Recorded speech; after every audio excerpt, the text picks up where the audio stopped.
ngày nay do ớt mỏi cái bong ôn hay lẩu chọp phong bà ra chọp bà ra hình như ớt bong ôn đã hai class nó lên láng class thầu giờ tao đã mặc lại tiết hay lẩu thượt cho nha lẩu pu nè tình ớt cọt mà chui cọt ao giờ giờ vạ cọt mà đã nó con lan hay là những đã xa mơ phần lần trên hùi giờ đấy lẩu ăn đã hai bong mơ xa mơ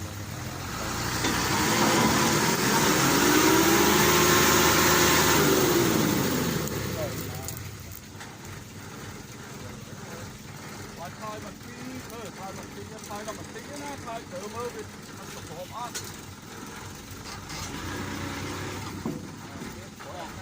năng bao đạm mà tu mơ hổ ấy đạn thấy chưa hỏi đã tu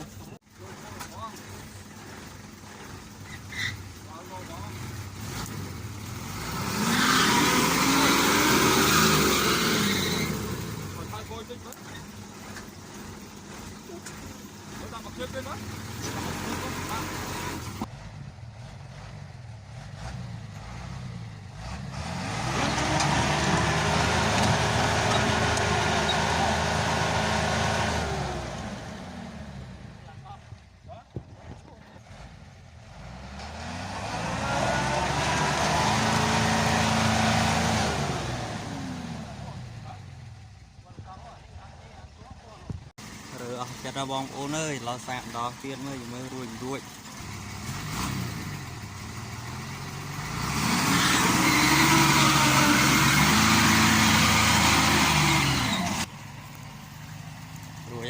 ơi